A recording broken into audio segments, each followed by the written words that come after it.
Hi everyone, this is Chanel, I'm Anne-Marie Gaidos. and welcome to Sweet 15. Our New Year's resolution is to consume less and focus on brands that not only make us feel good, but that do good. And with this, we are incredibly excited to be joined by Mallory Brooks, better known as Please Don't Buy That on TikTok and all other social network platforms.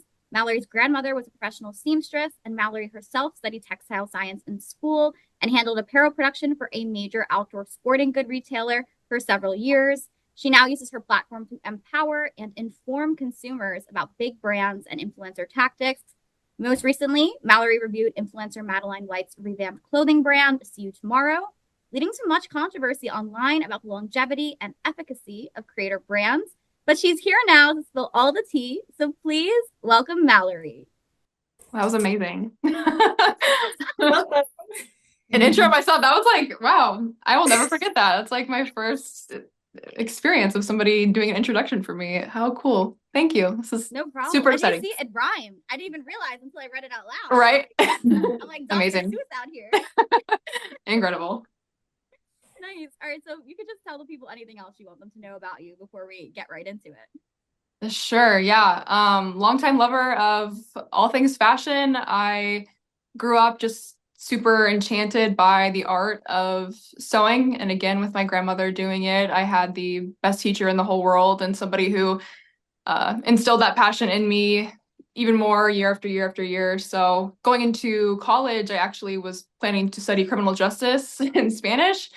And when that just was not fulfilling me and my passion and just my artistry, made the hard switch to fashion, textiles and apparel, textile science, all that good stuff, and learned that you can make a career out of it. So to anybody, also in my shoes, I was stuck in the Midwest and didn't want to leave and go to a big city. So I always thought a career in fashion wasn't actually something that was attainable for me, just logistically, but happy to say I was wrong, and it was, and it still is, and is now evolving into all this. So never think that because of where you're located or maybe just, your limited resources that you can't have a very fulfilling, exciting career in fashion. Yeah, that's really incredible because I think a lot of people have a very limited mindset on like what's possible, especially when it comes to like the fashion industry, the entertainment industry, saying, oh, because I'm not here or I don't have a background or I don't have maybe a specific connection, I can't get into the field. But the fact that you kind of decided like, yes, this is what I want to do, and you also created your own lane with it too. So can you Yeah. tell us a little bit more about like what that journey was from like trying to change your major, getting into school and making this way for yourself? Sure, yeah. I've always had a passion for fairness, equality, and then once I was diagnosed with ADHD as an adult, I learned that justice sensitivity complex is a real thing, and it's crippling, and I like to say truly my kryptonite because I value justice and equality so much, but in the world we live in with the wide range of inequalities and injustices, it is something that is devastating truly to live with, and just know that there's only so much I can do as one person, but also empowering to know there are so many other people who think like I do, have the same passions and drive to make the world a better place. So yeah, back to college, that was where I was heading, before I really had an understanding of just how kind of messed up the criminal justice world is. It really wasn't the like jails specifically in the US weren't the rehabilitation that I had thought they were. So yeah, sitting in my academic advisor's office when she was like, what do you do? Like, you go home, what do you do? And at that time, I had been a waitress for 3 years at a small cafe, and I Mhm. had sewed my own aprons, and it actually turned into my first little like business. I called it Mal the Apron Gal. So I made fun little aprons and loved it, and just was like teaching myself how to sew, just became more and more advanced at it as I went. So sitting there, I was like, yeah, but what am I gonna do? What am I gonna sew? I can't sew aprons for the rest of my life. And she handed me the brochure of like all the different, jobs in fashion. I just had no idea, on the merchandising side and the marketing side, all the business stuff. And then there's the design side, and I had interest in both. So just, having that all outlined for me and realizing, okay, it's so much more than just sketching and sewing. It's far beyond that, really opened my eyes to see all the possibilities. And that's something else too that's important for maybe you're in college or middle school, or high school and still wondering, what the possibilities are for you in fashion, just know if design isn't your realm and you love the numbers and, you love all the math behind it, like that can be really exciting and fulfilling. And that's a very, very, tangible and popular career within fashion on the merchandising side. And yeah, the avenues are so vast, truly. If you just, yeah, have that very like narrow mindset to think all I can do is design and sew, I'm happy to tell you you're wrong. That's great because I don't know how to sew, so I'm hopeful that maybe one day I can design or something. So Yeah. Yeah, well, once I get my YouTube channel kicked off next week, I do foresee eventually, like, I want to do some sewing tutorial videos for sure because it's such a lost art. And Me. yeah, my mom was actually selling one of my grandma's sewing machines on Facebook Marketplace for her. Couldn't find a buyer for it. And I don't live in Mm. the same town that I did when I went to school. I'm like 8 hours away, but very, very similar size. And I said, why don't you reach out to the fashion professor and see if there's like a student there who needs a sewing machine? Because like for me in college, I was very blessed. I had a sewing machine at my apartment, but if you were a student who didn't, you had to go into the lab to sew and they would do a lot of overnights and just hard hours. So I was like, surely there's a student that could use it, that really, needs one. And she reached out and that was probably about 2 years ago now. And she got a response saying that they no longer taught sewing, that they removed all the sewing machines from the school and they only learned 3D like online now on computers. And it broke my heart. Obviously for a lot of reasons, again, because it's truly a lost art. You just don't have as many people learning to sew, now as you did because all that production moved overseas. We're not sewing, our own clothes in the US. But yeah, also just I don't know how in my job specifically, I went into college with a sewing background, but a lot of people didn't. And you had to learn that. But also what I learned in school, I couldn't have learned on a computer. I would have mentally, checked out. You have to physically do it and sew it yourself because transferring into my job, like I'm telling a factory how to sew something. I just don't know how I would know even how to do, that job without having physically sewed it myself. So yes, very very unfortunate that we are moving away from sewing. So I hope I can ignite some some passion in people to learn how to sew and just even like if you don't want to sew a full garment, just to learn basic repairs, Mhm. of like how do you have a broken seam? Like trust me, within 1 hour I can get you, sewing and back stitching and like fixing a hole, or like maybe just a patch. There's so many things you can do that, truly when you talk sustainability beyond just fabrics, knowing how to repair your own clothes is very empowering. And yeah, Yeah. that's one of my many like future future niches of hopefully my content. So Yeah. Oh, I cannot wait because the amount of holes I have in my clothes and I don't know how to do it. I'm over there like with the sewing kit and just it yeah. never comes out nice. It never comes out Um, nice. So I'm looking forward to this. Great. Perfect. Yeah. I know there's a huge need for it. So Yeah. it'll be And fun. the fact that you're able to kind of blend two of your different passions together, like the justice side and making sure that people are being ethical, but also the fashion. So a lot of Yeah. the content you made is about sustainability as well. So how did you start kind of pulling these two together? Yeah, great question. That's what I'm still trying to figure that out, to be honest. Like, well, luckily, like when I film, I still film on TikTok and like edit within TikTok because I love my light makeup filter. And I've had TikTok now like glitch a couple times and like cause me to just have a lot more work in regard to editing. So Mhm. I'm kind of glad though. It does limit me to the 10 minutes. So I'm able to force myself, I have to force myself to like limit what, because I could just yap for hours. But yeah, coming into the design and then also with the ethics, I do have a lot of different, viewpoints when I look at a garment because first and foremost, like if you can see, we're visual people and it's so easy, as most consumers do, see something they want and then like all care and concern see something they want, check the price and everything, nothing else matters, at that point. So yeah, I do love and I've received, oh my God, hundreds of comments now of people saying like they check the care labels for the first time going in the store, they're looking at their house, or like my favorite comments are some women who are like, I tell my husband all about, what you say. And like I was trying to teach him and I was making him watch your videos. Like it's just I'm like I beam truly when I read those comments. But yeah, I want people to come into any purchasing they do, whether that's thrifting or, buying firsthand to know, what to look for in a quality garment, because your clothes should not be disposable. And with the way the world is in fast fashion and companies like Shein, like we are truly treating clothes like they're disposable.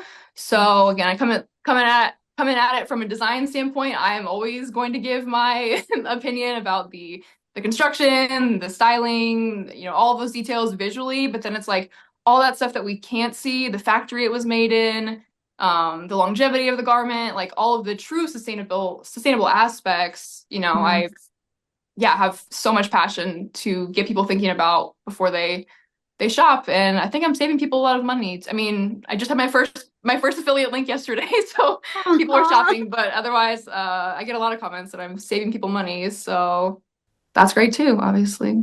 I love it. And so you've done so much with this account since you've started. I mean, like you said, you have people out here changing the way they shop, changing the way they think about fashion and their clothing, and also learning about, I mean, care labels. I never even thought about that. I thought that was just something that's like on the back of my clothing for show. Like I know Yeah. that sounds terrible, but like I did not read it unless No, yeah, if you don't, yeah, if yeah, you so don't like, know, you oh, it's don't just know. there. Like they gotta put it there, and that's that. That's probably why half my clothes are destroyed after I wash them.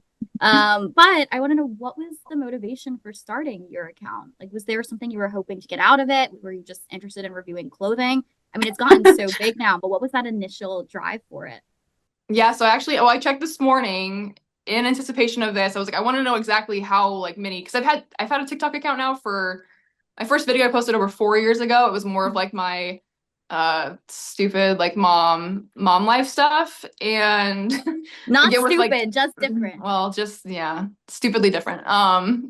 Embarrassing now that I watch it, and I'm like, that's a whole other passion of mine, of children online and child exploitation. So another topic for another day. But yes, I posted my first video on November 10th, and I was in bed, I was scrolling as I do every night, and I had a video come up about the For the Mems pajamas, Cecily and Samantha Bachman's pajamas, and saw like the discourse happening on them, and the crazy retail, and I was like, I gotta check this out. And I've always had obviously a huge distaste for influencer brands. As I say, influencers don't need brands, they need merch.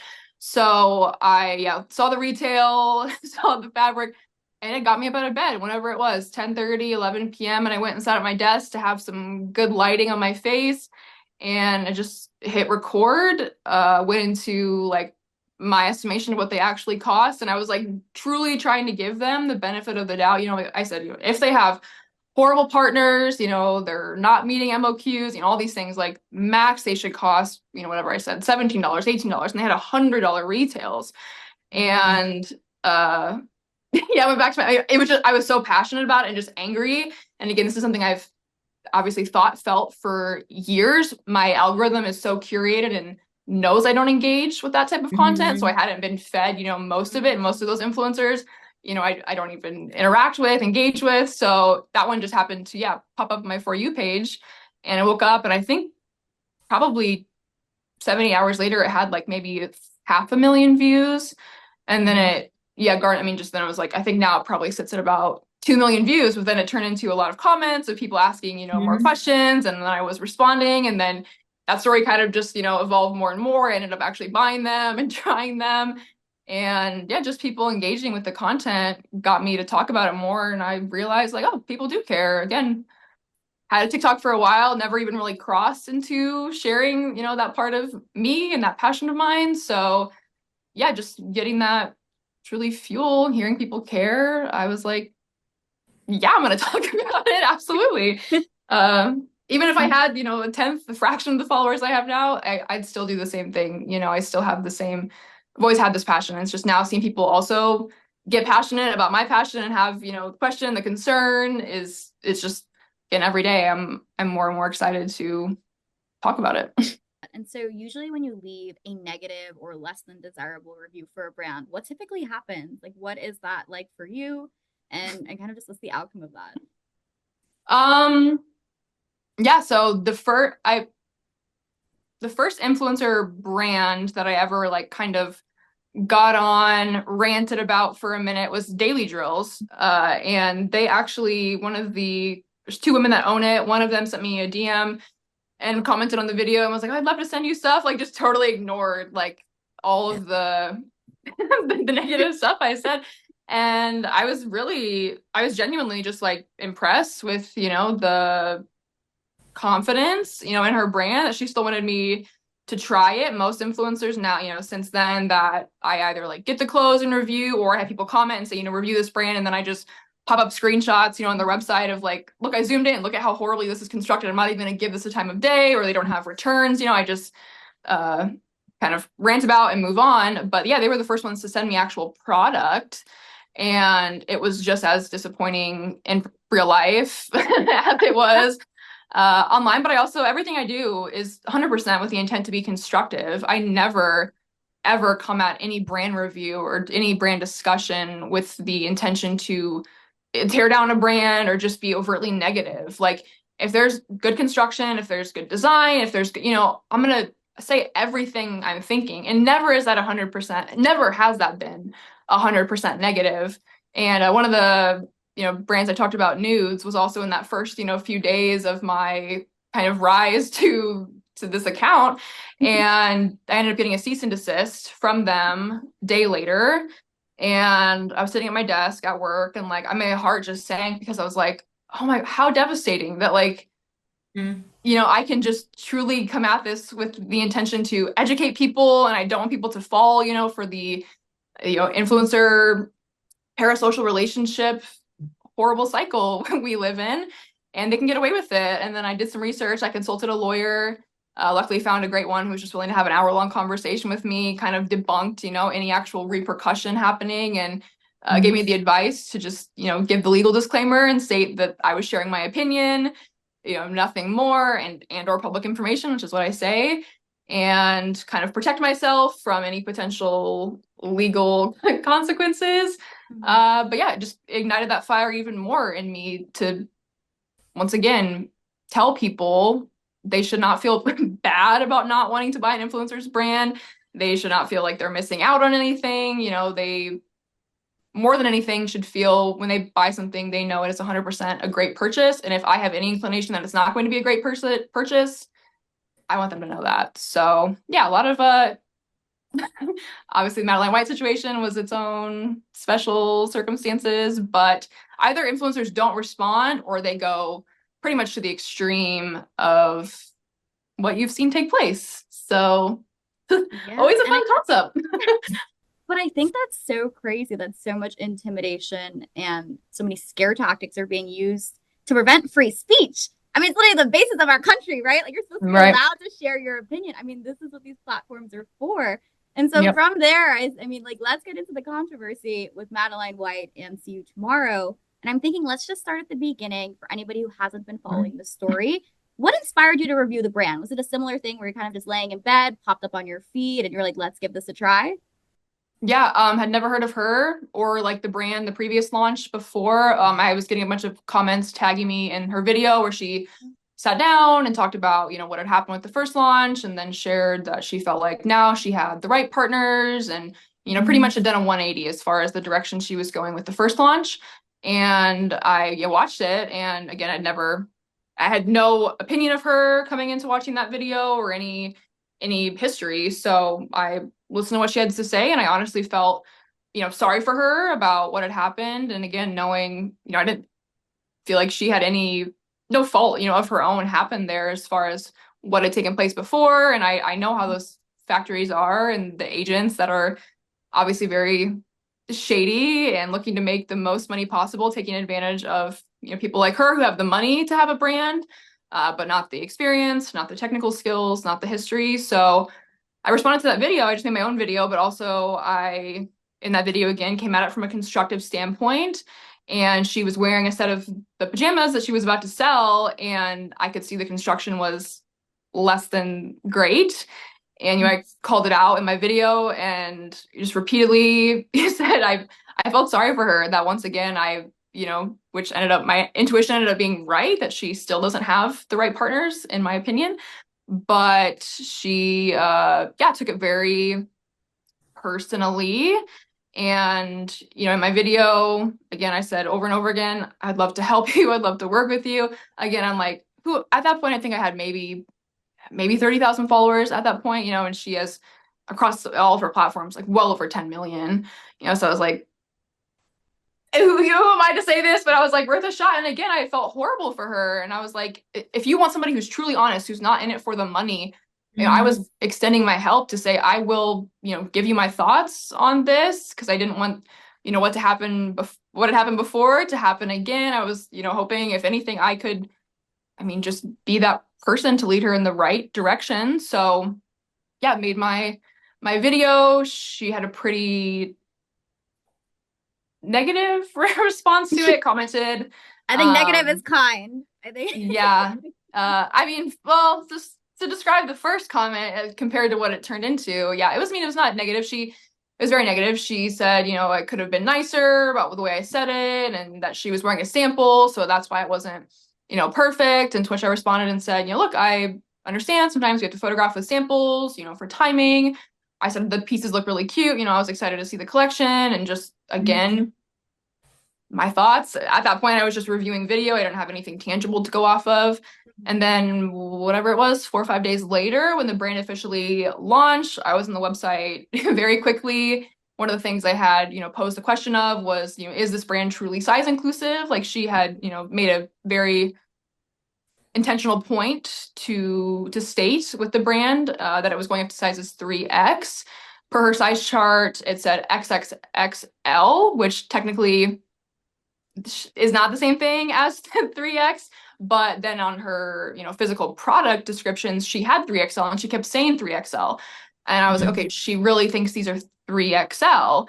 So I just, made a video once again responding to the launch and, gave the comparison just against big, plus size brands in the US as far as what their size chart looks like against hers, and how there was some pretty huge discrepancies happening, and how I just thought she should not be using the language she's using because she was really setting herself up to upset a huge demographic of her potential, customers, and just addressing, size chart issues. She responded again, and at that point said, thank you for saying this. Something again about how I should have been kinder, and that she'd pass it on and they would, note this moving forward. And, I said, again, I responded, said, here's why, a lot of people, when they hear passionate women, just hear anger.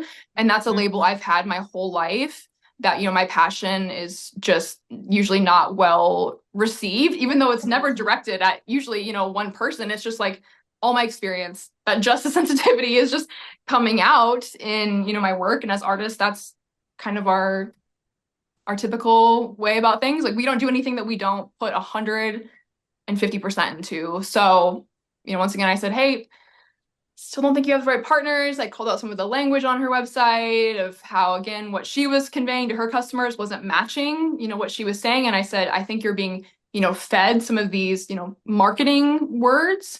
And I just don't want it to look bad on you, because I don't think this is your plan. I don't think this is your, mastermind, plan to do these things, but protect yourself. Don't fall down that same, rabbit hole you went down in your first launch. Do X things. And then within 30 minutes, she changed the size chart completely, adding 5 to 11 inches onto those plus sizes that she was carrying. And like, it just, then from there, yeah, it turned into 30 plus videos spiraling of me responding and responding and responding. Her factory owner reaching out to me and telling me there was a graphic designer error.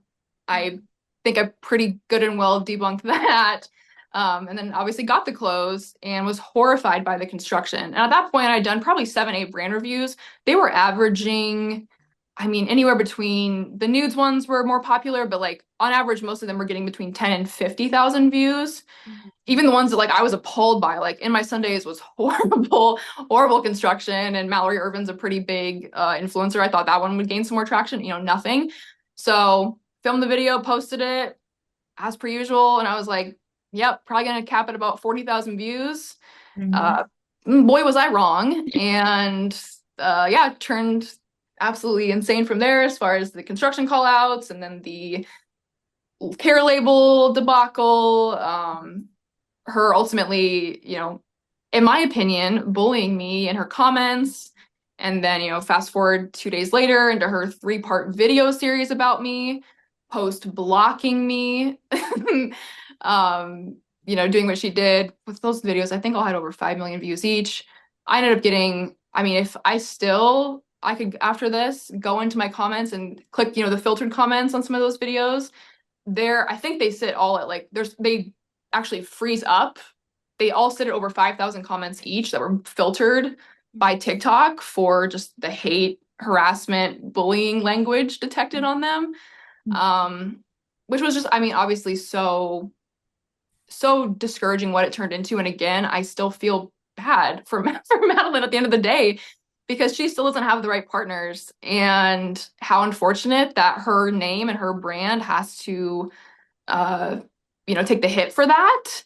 But I also felt with, her response and her inability to separate herself from the brand, it was also a hard lesson that she needed to learn. And I think that's something we all experience, in our 20s, in our, first big corporate job or just career, learning those hard lessons. It has to happen. We've all, in one way or another, we've experienced it.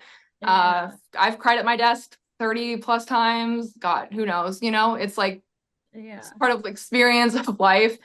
And yes, it became very, very personal. But at the end of the day, what's sad is that, again, it was me addressing the brand, but with her, investment in it, passion in it, she couldn't separate herself from the brand. And that's why it became so me versus her. But never should it have gone that way. It should have always been the brand and ultimately her partners addressing it, because she had every right to, once again, accept full victimness, just be the victim in the situation. Again, all of the things that I called out, I know she was not the mastermind behind. So, hopefully she still is processing everything that's happened and once again learning as she goes forward. But here we are now, later, like 30 plus million views, and what a ride. It's crazy. But you raised such a valid point there. That's like, I mean, Kim Kardashian has a brand, it's Skims. Do you think she's sitting there crying over every comment that's like, oh, this is a terrible brand. Oh, I hate Kim Kardashian. Like that's not a thing. And so I think this is such a valid point, but we're seeing it with so many influencers and their brands where they're really not able to separate themselves from the product. Because as an influencer, you are the product, but when you're creating a brand, that's an extension of you. So Exactly. it's so hard to see someone with such a large following, I'd say, kind of just not recognizing that and then setting that example for the people that follow her, the people that are keeping up with this. And then other creators. Like I'm honest, I'm so proud of you for continuing on and still making these videos, because that is so discouraging to have someone coming at you like that. It just, to me, it boggles my mind. I was just like, it was so unnecessary. Yeah. I mean, the most upsetting thing too, when it came down to her 3-part videos, was her clip forming all my videos, completely omitting anything I ever said that was positive about her, about the brand, helping her. It can't be serious. Like, I mean, literally gaslighting at its core definition. It was numbing to watch. But personally, and I talk about this a lot on my account, my apparel job was extremely abusive, and I was there for almost 5 years. My mental health, my physical health took such a toll, especially for those last 2 years. I was in an abusive marriage. I'm a domestic violence survivor. I've lived not this experience, but this feeling multiple times. And at the end of the day, it's like, I always admit and take accountability for anything I do wrong. I went back and watched every single one of my videos. I had my family watch the videos, just to get, perspectives outside of my own, even of like, did I do something wrong here? And, was still, to this day, 100% confident that everything I did, I was either, reporting everything I knew to be true at the time. If there was questions, I answered them. I burned the dress again to make sure that the right information was out there, not because I wanted to be right. If I wanted to be right, I would have made that video and deleted it and never posted it, I only care about the truth being known, whether that's because it's my truth or not. So, yeah, to get to where we got by the end of it and it becoming, nothing about the work and the factory and the construction and everything that it should have been about. And it was just Mhm. about how dare this person, attack me personally, from her side to me. It was so sad that everything happened the way it did because there was so much good education to happen. And I had 10 plus videos in my draft saved, going over what I estimate the cost to be, going over how I would improve the construction because I was like, how exciting. There's this great example, for people who want to start a brand to learn from people who want to sew what they can learn from people who are in marketing what they can learn from. And with everything happening the way it did, it completely derailed all of that wonderful education. So yeah, I was motivated though, truly to keep going because it proved everything I've been saying that parasocial relationships are insane, that people will so blindly follow an individual to the point of sending somebody death threats and doxing their address. Like, I mean, all over some overpriced pajamas. That's the craziest part.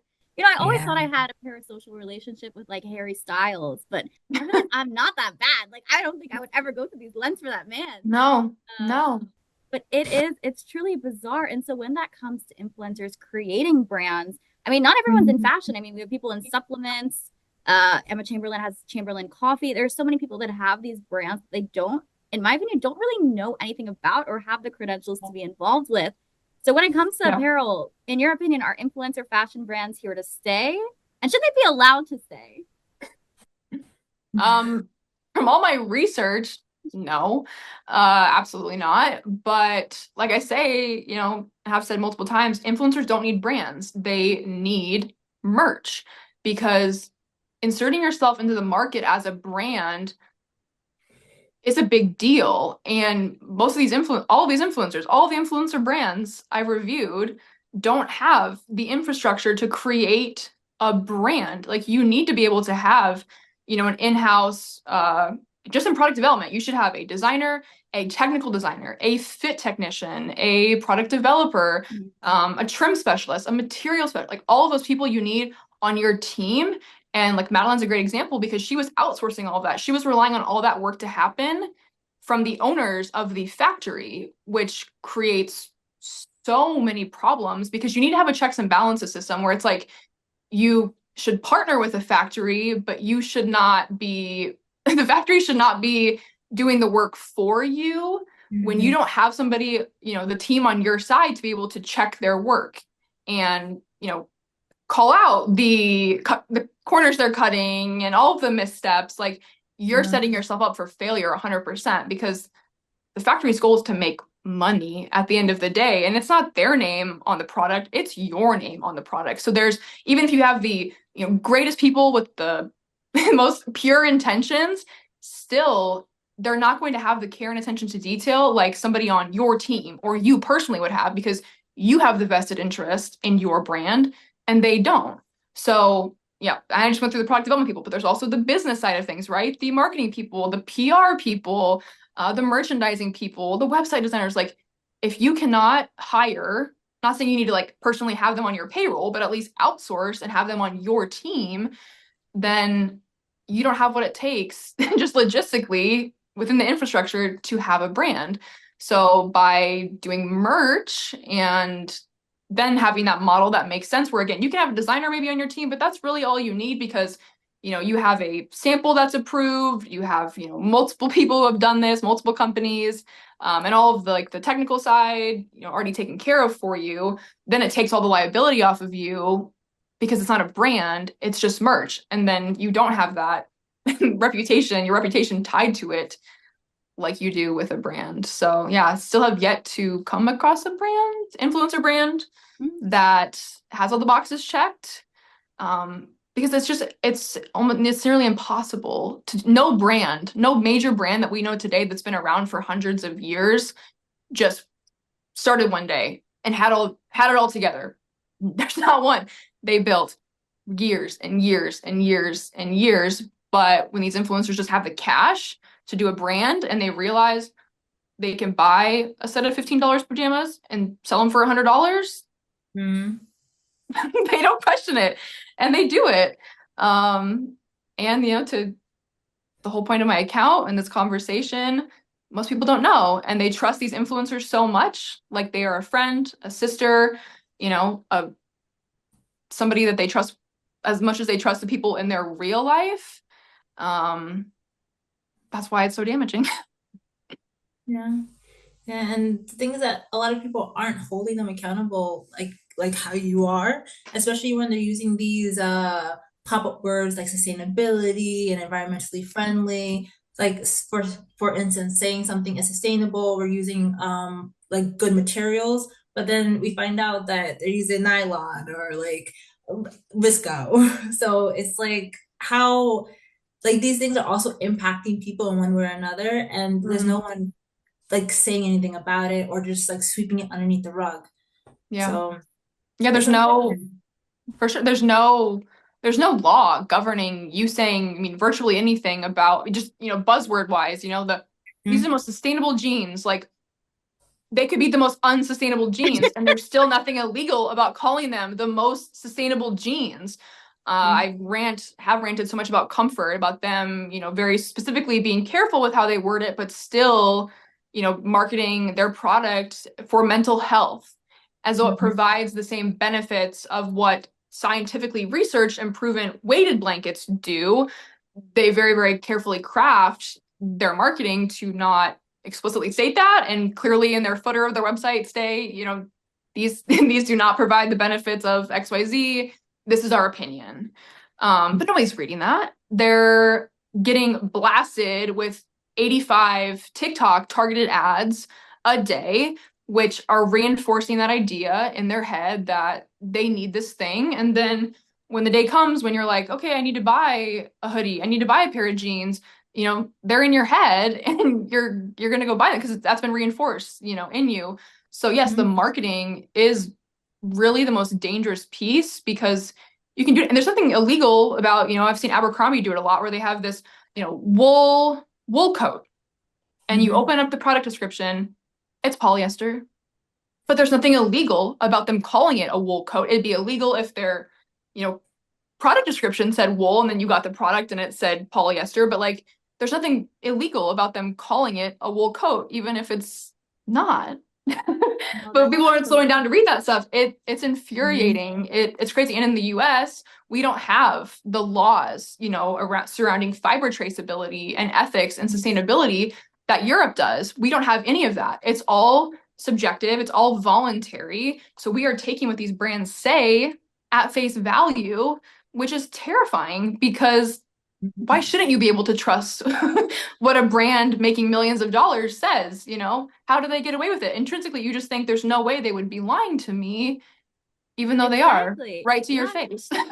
I think that's the thing is we think so many things are illegal in the States that actually aren't.